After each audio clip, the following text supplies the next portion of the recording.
Assalamualaikum warahmatullahi wabarakatuh. Selamat siang. Hari ini kita akan melakukan praktikum THT atau kepanjangannya adalah telinga, hidung, tenggorok. Jadi pemeriksaan fisik pada THT ini bertujuan untuk mengetahui fungsi normal dari secara fisik normal atau tidak pada telinga, pada hidung dan juga pada tenggorokan.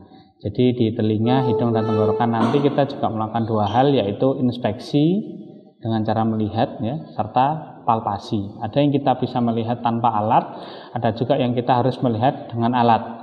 Nah, apa saja alat yang diperlukan? Nah, mari kita lihat alat. Nih, otoskop. Otoskop ini dari kata oto, artinya telinga ya. Skop ini untuk melihat. Jadi ini untuk melihat lubangnya telinga. Jadi ini sama, kita putar. Nah, alat ini nanti kita masukkan ke dalam lubang telinga. Nah, ini untuk melihat dalamnya telinga, kita mau melihat gendang telinga dan sebagainya. Kemudian pen light.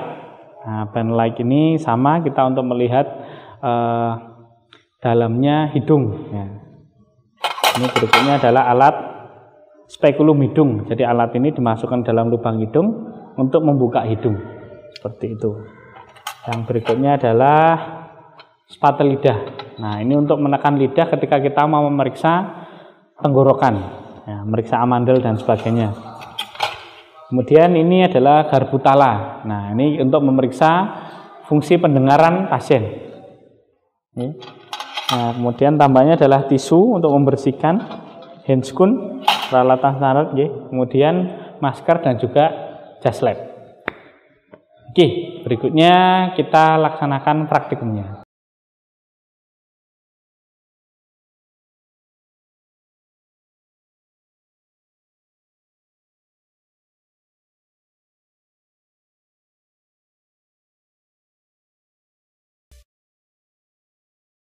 Berikutnya kita akan praktikum pemeriksaan THT pada pasien. THT kepanjangan dari telinga, hidung dan tenggorokan. Nah, jadi ada 3 hal yang diperiksa. Nah, jadi sebelum kita periksa, kita penjelasan ke pasien dulu sama seperti biasanya. Bapak, permisi, saya perawat Jamil, saya mau melakukan pemeriksaan pada hidung, telinga dan tenggorok pada Bapak. Bapak bersedia? Ya. Oke, pasien bersedia, kita tutup schedule, jaga privasi klien. Kemudian kita periksa pertama adalah hidung.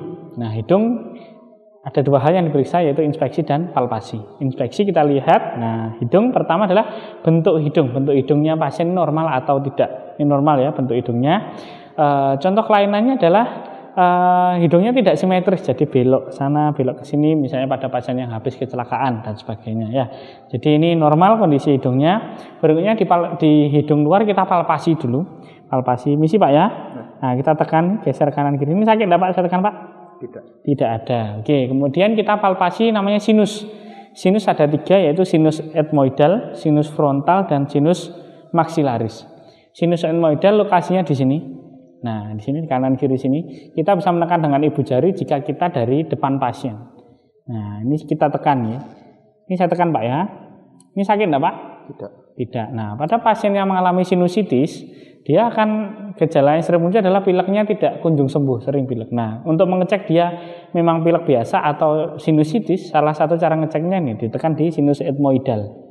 Ditekan di sini, dia nanti nyeri atau tidak. Normalnya ya tidak nyeri. Kemudian sinus berikutnya adalah sinus frontal. Front artinya depan. Sinus frontal di sini lokasinya, kita tekan. Sakit Pak? Tidak ya? Oke. Jadi sinus ini adalah lubang di dalam tulang. Ya, jadi di dalam tulang ada lubang-lubangnya yang normalnya memang berongga seperti itu. Nah, sinusitis ada peradangan di lubang tersebut. Oke, kemudian yang ketiga di sinus maksila. Nah, di sini di tulang maksila, di sini di pipi sini. Misi Pak ya.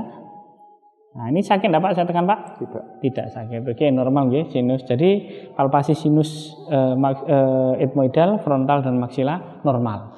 Berikutnya kita memeriksa hidung bagian dalam dengan menggunakan spekulum hidung dan pen light. Nah, jadi ini pen lightnya kita nyalakan dulu. Oke, kemudian spekulum nanti kita masukkan baru dibuka. Oke, untuk mengeluarkan dikeluarkan dulu baru ditutup. Karena kalau kita tutup baru dikeluarkan, seringnya bulu hidung pasien terjepit. Nah, kita minta pasiennya posisi sedikit menengadah, pandangan dikit. Nah, oke. Kemudian kita masukkan spekulumnya. Kita periksa gantian ya hidungnya. Misi Pak ya. Nah, oke. Nah, kita amati 4 hal di dalam lubang sini. Pertama adalah bulu hidung, keberadaan bulu hidung. Bulu hidungnya normal ada. Kemudian sekret atau cairan ya. Jadi ingusnya ada atau tidak? Oke, normal, tidak ada.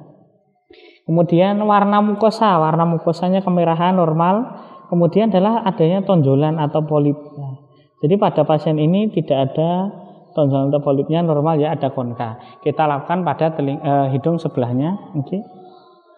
Oke, sama yang kita amati. Jadi ada 4 hal yang diamati di lubang hidung. 1 bulu hidung, kemudian warna mukosa, 3 serumen, sekret atau benda asing yang ada di situ ya. Seperti selain itu misalnya pada anak kecil dia sering memasukkan biji jagung ke dalam hidung. Nah, itu kita bisa mengamati dari situ ya. Kemudian adanya tonjolan atau massa atau tidak di dalam hidung tadi. Pada pasien ini normal semua ya. Jadi kadang ada juga jerawat di dalam hidung kan. Nah, itu bisa diamati juga dengan cara begini.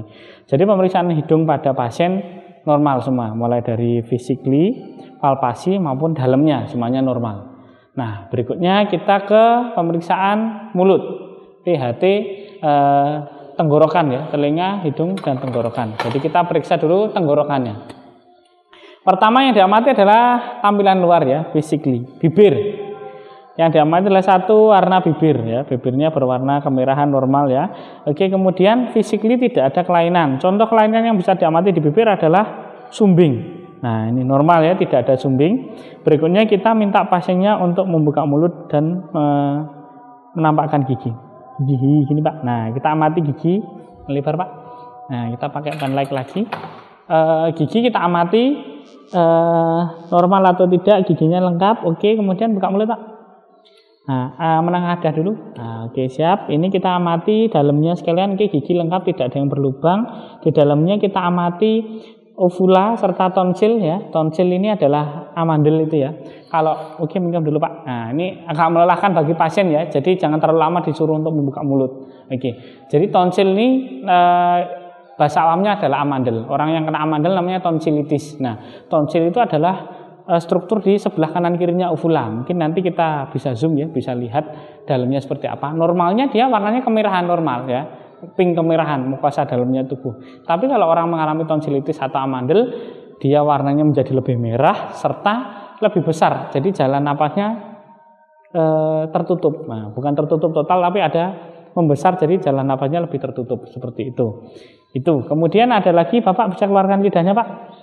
Nah, kita amati ya lidahnya normal, tidak ada jamur, tidak ada lesi, tidak ada luka. Oke, bisa dimasukkan lagi. Jadi pada lidah normalnya berwarna seperti itu, ada putih tadi bukan jamur ya. Jadi memang dia tonjolan-tonjolan papila di dalam lidah yang fungsinya untuk merasakan. Nah, kalau pada jamur warnanya akan lebih putih serta lebih tebal.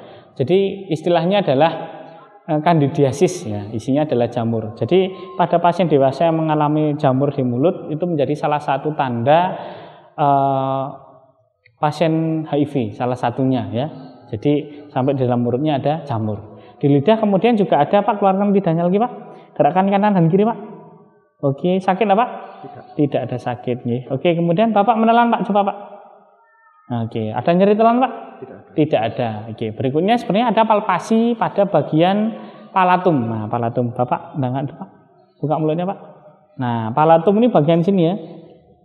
Bagian cetak kalau bahasa Jawanya ya. Oke, siap. Jadi kita palpasi dia nyeri atau tidak. Jika kita kesulitan untuk melihat uvula atau tonsil yang bagian dalam tadi, kita bisa menggunakan spatel lidah. Ya, jadi kita tekan lidahnya, pasien diminta A gitu dan mengeluarkan lidah, kemudian lidahnya kita tekan. Karena pada pasien ini cukup lebar buka mulut, tidak perlu kita menggunakan spatel lidah. Oke. Jadi di pemeriksaan tenggorokan pada pasien ini normal semua. Oke, Pak. Berikutnya kita ke pemeriksaan telinga. Nah, di telinga kita menggunakan beberapa alat ya. Nah, pertama adalah di inspeksi atau artinya melihat. Jadi pertama kita lihat dulu telinga pada pasien. Telinga kita lihat telinga luar. Nah, ini adalah daun telinga ya. Normalnya kita lihat. Nah, ini pada pasien normal, simetris kanan kiri. Kemudian kita palpasi sekalian. Kita tekuk gini. Ini sakit enggak Pak? Tidak. Nah, kalau gini Pak? Tidak ada. Oke, kemudian kita tekan di tragus. Ini tragus ya. Kita tekan gini. Ini sakit apa? Tidak. Oke, tidak. Kemudian di tulang mastoid di sini kita tekan juga. Ini sakit apa? Tidak. Oke, jadi daun telinga atau pina normal ya, tidak ada permasalahan. Kemudian kita melihat telinga bagian dalam. Nah, ini memerlukan alat yang bernama otoskop. Nah, otoskop ini kita nyalakan dulu. Nah, oke. Kemudian untuk memeriksa telinga pada pasien, kalau pasiennya dewasa, kita perlu meluruskan lubang telinga pasien dengan cara kalau pada pasien dewasa, telinga itu ditarik ke belakang dan ke atas. Kalau pada bayi atau anak-anak ditariknya ke belakang dan ke bawah. Nah, ini kalau pada dewasa ditariknya ke atas dan ke belakang. Kemudian kita intip otoskop dari kaca sini. Isi Pak ya. Oke, nah ada 4 hal juga yang diperiksa di dalam sini. Nanti kita bisa melihat 1, bulu telinga, ya. Jadi bulu telinga pasien ada atau tidak. Kemudian 2 adalah serumen. Serumen ini kotoran telinga ya. Normalnya memang ada karena serumen berfungsi untuk sistem pertahanan tubuh, ya. Jadi ketika ada benda asing, misalnya ada semut, ada kecoa masuk situ, ya dia akan mati, ya. Nah ini serumennya ada minimalis ya, jadi telinganya tidak kotor. Kemudian adalah warna mukosa di dalam telinga, warnanya kemerahan, pink kemerahan normal ya. Kemudian keempat adalah gendang telinga. Jadi nanti yang mau lihat gendang telinga kita bisa zoom di sini nanti ya. Oke. Jadi gendang telinga seperti apa? Normalnya ya warnanya bersih mengkilat gitu. Nah itu di telinga kanan juga kita lakukan hal yang sama. Jadi sama telinga ditarik ke belakang dan ke atas, kita amati. Oke, 4 hal tadi, bulu telinga, warna mukosa, serumen atau benda asingnya, serta gendang telinga. Oke, pada pasien ini telinganya cukup bersih, tidak ada kotoran, tidak ada benda asing, bulu telinga sebarannya normal, serta gendang telinganya bersih. Jadi telinga, pemeriksaan penglihatan telinganya normal. Oke, berikutnya adalah pemeriksaan fungsi pendengaran menggunakan tes Garbutala. Nah ini Garbutala ya. Jadi Garbutala ini bentuknya seperti huruf Y. Ketika kita membunyikan ada beberapa cara. Pertama dengan dijentikkan ini aja. Nah ini sudah berbunyi. Nah kita bisa tes ya. Dengar Pak? Dengar. Nah ini jadi sudah berbunyi nging seperti itu ya. Oke. Atau kalau tidak puas bisa dipukulkan ya. Nah ini sudah berbunyi. Nah Garbutala. Kemudian cara pegang. Garbutala itu yang membuat berbunyi dari getaran ini ya. Getaran 2 besi yang di atas ini. Jadi kalau megang seperti ini, pegang di gagangnya, jangan dipegang seperti ini, ya. Kalau dipegang seperti ini suaranya habis, ya. Padahal kita mengetes suara, oke? Jadi paham ya Garbutala. Kemudian ada 3 tes menggunakan Garbutala. Tes pertama adalah tes Rine. Tes Rine ini bertujuan untuk membandingkan getaran suara lewat tulang dengan lewat udara. Jadi kita nanti akan membunyikan dan kemudian kita menaruh pangkalnya Garbutala ini di tulang mastoid pasien. Tulang mastoid itu tulang menonjol di belakang telinga sini ya. Jadi Anda semua insya Allah pasti punya, silahkan Anda raba dulu ya. Di sini ada tulang menonjol, itu adalah tulang mastoid. Kita nanti naruh Garbutala di tulang mastoid pasien. Seperti itu. Oke, kita mulai ya. Bapak, saya nanti akan membunyikan ini dan menaruh di tulang sini Bapak ya, di tulang mastoid Bapak. Kalau Bapak sudah dengar beri kode, kemudian kalau sudah tidak dengar Bapak angkat tangan. Oke? Nah, kita dengarkan pada pasien. Dengar Pak ya? Oke, kalau sudah tidak dengar angkat tangan Pak ya.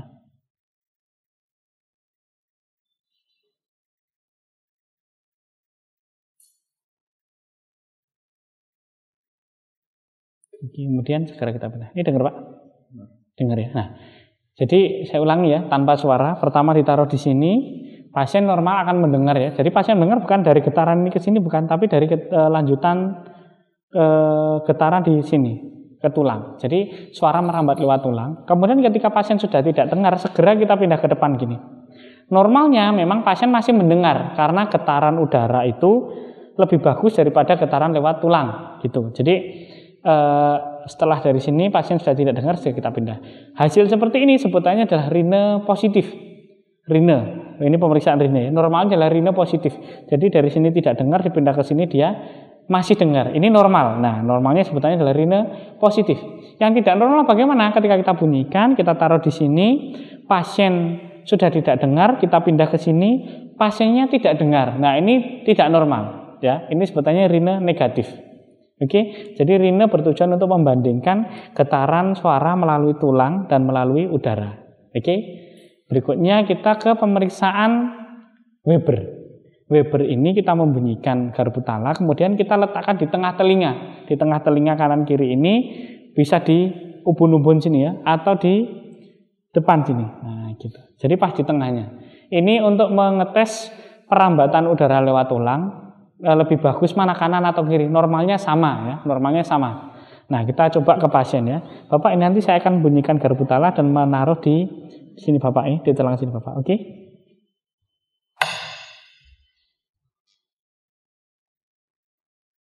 Dengar Pak? Dengar. Lebih kencang mana nanti silahkan diamati ya. Kalau sudah tidak dengar silahkan angkat tangan. Oke, sudah tidak dengar. Lebih kencang mana tadi Pak? Suaranya ke kanan atau ke kiri Pak? Imbang. Nah, ini kondisi normal ya. Kanan dan kiri sama, jadi tidak ada lateralisasi. Normalnya seperti itu. Kalau tidak normal gimana? Suara lebih kencang ke kanan. Nah, itu sebutannya adalah lateralisasi ke kanan. Lateral, dari kata lateral itu artinya samping ya. Jadi suaranya menyamping ke kanan. Kalau lebih kencang ke kiri, berarti sebutannya adalah lateralisasi ke kiri. Nah, ini pada pasien tadi dengarnya sama Pak ya, nah, kanan kiri sama, jadi normal. Kemudian ketiga menggunakan Rine Weber, yang ketiga adalah swabah. Swabah itu membandingkan getaran pada tulang antara pemeriksa dan pasien. Kemudian dibalik dari pasien ke pemeriksa. Prinsip di sini adalah pemeriksa dianggap benar, pemeriksa harus normal. Ya, jadi pemeriksa selalu benar. Pertama adalah kita bunyikan dulu ke pasien, kita bunyikan garpu tala, kemudian kita taruh di tulangnya pasien. Bapak bisa noleh sana Pak. Nah, gini ya, kita bunyikan getaran. Kita taruh tulang mastoid. Dengar Pak? Belum. Dengar ya? Dengar? Belum. Oh, belum dengar sih, kita ulangi. Dengar Pak? Betul. Oke, nanti kalau sudah tidak dengar angkat tangannya.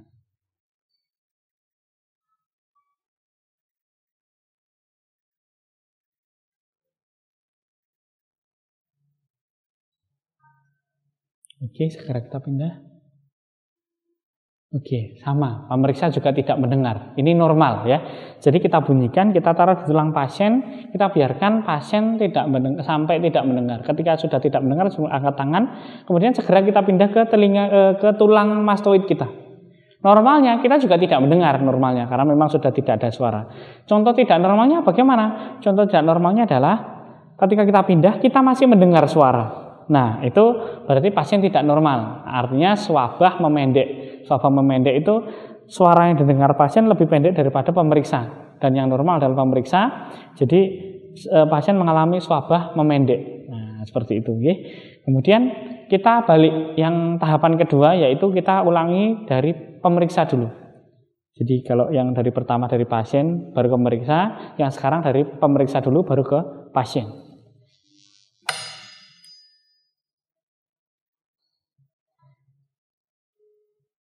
Oke, nah ini pemeriksa masih mendengar.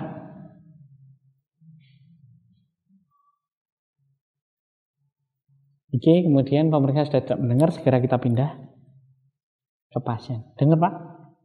Tidak ada suara. Nah ini normal ya. Jadi memang sudah tidak ada suara, dipindah ke sini ya tidak dengar apa-apa ya. Tapi ada kondisi tidak normalnya bagaimana? Contohnya adalah kita bunyikan ke pemeriksa, pemeriksa sudah gak dengar, sudah angkat tangan ya. Terus dipindah ke pasien. Pasien ternyata masih mendengar. Nah ini sama, yang tidak normal pasiennya lagi karena pemeriksa selalu benar ya. Jadi yang tidak normal adalah pasiennya. Jadi pasiennya suaranya lebih panjang, yang didengar lebih panjang daripada pemeriksa. Ini sebutannya adalah swabah memanjang. Ya, jadi suara yang didengar pasien lebih panjang daripada normalnya. Oke, begitu nggih? Itu. Jadi ada 3 tes menggunakan garpu tala. Pertama adalah Rine dari tulang sini kemudian ke depan sini ya. Kemudian Weber di tengahnya, atau swabah dari pemeriksa ke pasien atau dari pasien ke pemeriksa. Oke, kemudian pemeriksaan terakhir Bapak adalah tes bisik. Nah, tes bisik ini kita melakukan pemeriksaan dengan jarak 4,5 sampai 6 meter. Jadi pasien kita minta berdiri agak jauh ya dengan jarak 4,5 atau 6 meter. Kemudian pasien tidak boleh menghadap pemeriksa. Jadi pasien tidak boleh menghadap pemeriksa. Tujuannya apa? Agar dia tidak membaca gerakan bibir pemeriksa. Jadi kita nanti mau membisikkan angka ke pasien ya. Jadi pasien bisa menjawab, bisa benar itu karena memang pendengaran, bukan karena penglihatan. Oke, sekarang kita mulai tes bisik. Bapak bisa berdiri di sebelah sana. Oke, kita hitung 4,5 meter.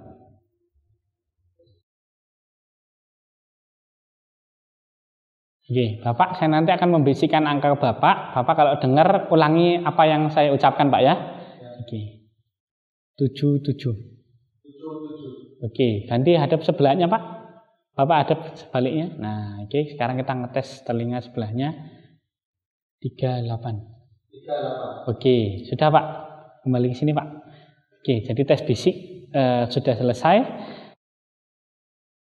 Oke, jadi Bapak ini pemeriksaan THT pada Bapak sudah selesai. Pemeriksaan pada hidung normal, pada tenggorok dan mulut normal juga, serta di telinga normal. Bapak tidak ada permasalahan di fungsi pendengaran maupun anatomi dari telinga. Oke, Bapak insya Allah hasilnya normal semua. Sekian dari pemeriksaan saya. Ada yang mau ditanyakan Pak? Sudah cukup ya. Jadi Bapak silahkan beraktivitas berikutnya. Saya akhiri, kurang lebihnya mohon maaf. Assalamualaikum warahmatullahi wabarakatuh. Oke. Beberapa kesalahan dalam pemeriksaan garpu tala adalah pada waktu ujian terutama ya. Ini pertama, pemeriksa salah menggunakan garpu tala dan terbalik ya. Jadi ketika dibunyikan seperti ini. Ini jelas tidak akan terdengar apapun ya, karena sudah megangnya terbalik ya. Kemudian berikutnya, kesalahan berikutnya adalah mendengarkan ke pasien dengan cara dibunyikan dan ditaruh begini. Ini hal yang salah ya. Nah, apalagi yang disentuhkan ke tulang adalah posisi yang dua gini. Ya, ini tentu tidak akan terdengar apapun pada pasien. Jadi yang kesalahan tersering adalah itu. Kemudian ketiga adalah cara megang ya. Jadi megangnya dengan cara dia dibunyikan dan dipegang seperti ini. Ya tentu suaranya akan habis. Ya, jadi suaranya tidak terdengar, tentu kita tidak bisa melakukan pemeriksaan pendengaran, baik itu Rhino Weber maupun Swabah.